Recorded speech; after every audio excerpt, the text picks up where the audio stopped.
আসসালামু আলাইকুম। আমি ইভাস ঝটপট রেসিপিতে আপনাদের স্বাগতম।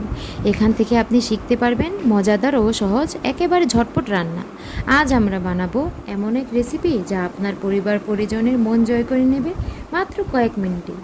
চলুন দেখে নিই আজকের ঝটপট রেসিপি। আজ আমরা বানাবো সুস্বাদু এগ মোমো।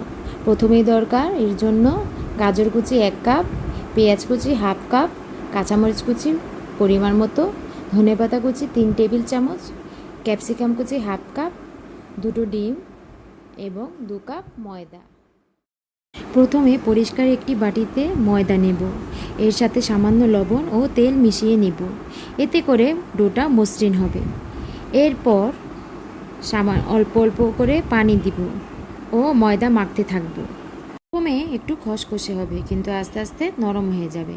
আমি এখানে রুম টেম্পারেচারে পানি ব্যবহার করেছি, কেউ চাইলে কুসুম গরম পানিও ব্যবহার করতে পারে। ডোটি খুব ভালোভাবে মাখিয়ে নিতে হবে যাতে করে হাতে লেগে না যায়। এরপর সামান্য তেল দিয়ে আমি ডোটা ঢেকে রেস্টে রেখে দিব। এরপর একটি বাটিতে গাজর কুচি, ক্যাপসিকাম কুচি, কাঁচামরিচ কুচি, পেঁয়াজ কুচি, ধনেপাতা কুচি, 1 চা চামচ কালো গোলমরিচের গুঁড়ো ও সামান্য লবণ নিয়ে ভালোভাবে মিক্স করে নেব। এক্ষেত্রে আমার বাসায় যেহেতু আদা কুচি ছিল না, তাই আমি আদা কুচি দিতে পারিনি। আপনারা চাইলে অবশ্যই এখানে আদা কুচি ব্যবহার করতে পারেন।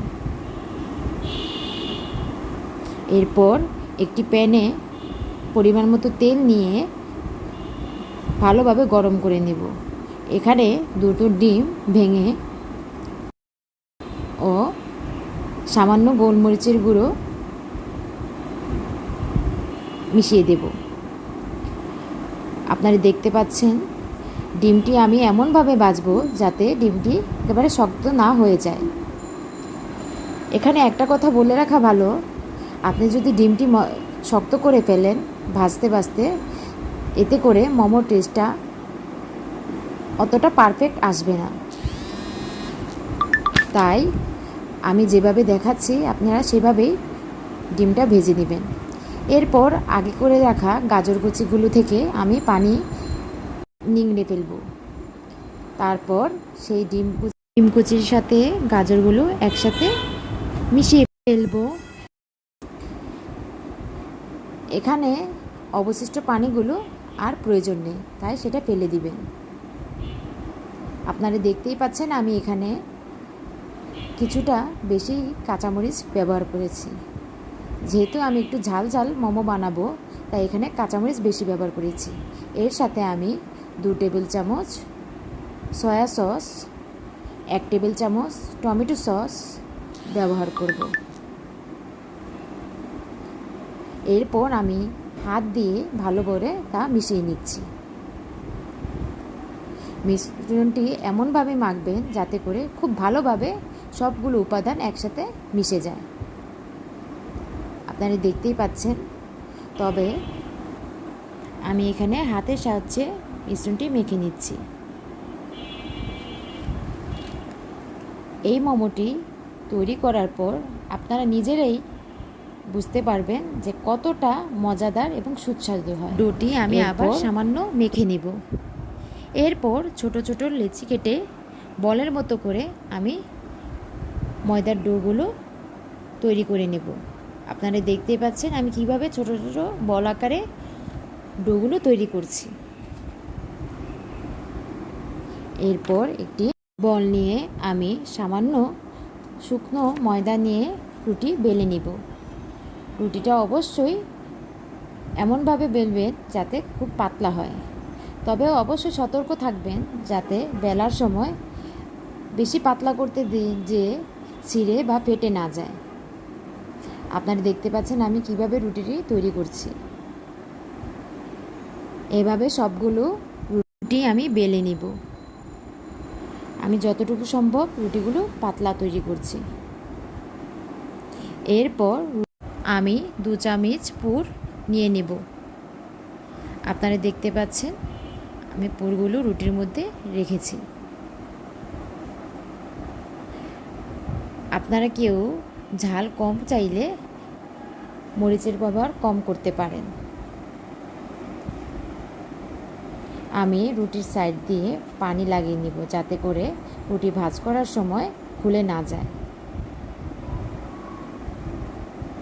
আপনারা দেখতে পাচ্ছেন আমি কিভাবে রুটিটা ভাজ করছি।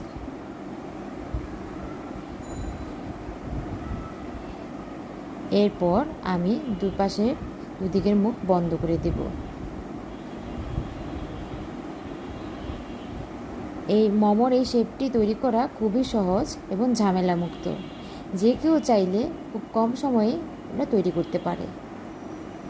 আমি আবার আপনাদের সুবিধার্থে আরও একটি রুটি বেলে দেখিয়ে দিচ্ছি। যারা নতুন রাঁধুনি বা কর্মজীবী মায়েরা আছেন তাদের জন্য এই রেসিপিটি হতে পারে খুবই কম সময়ে ঝামেলামুক্ত দারুণ স্বাদের একটি ঝটপট রেসিপি। আমি আর 2 চামচ পুর রুটির মধ্যে নিয়ে নিলাম। এরপর আবারও পানি সামান্য চারদিকে লাগিয়ে দেব।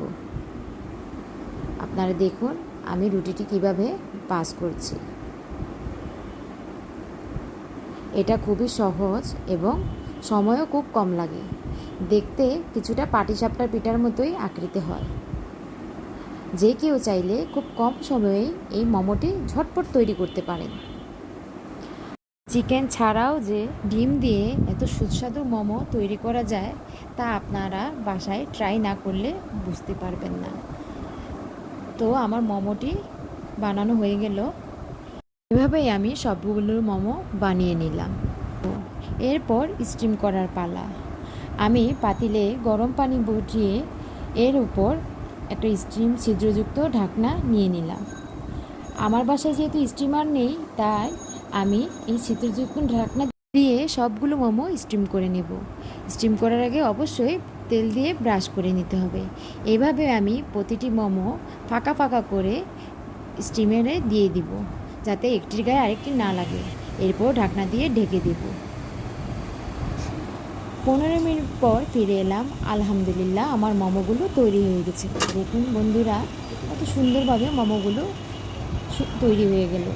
এখন পরিবেশনের পালা।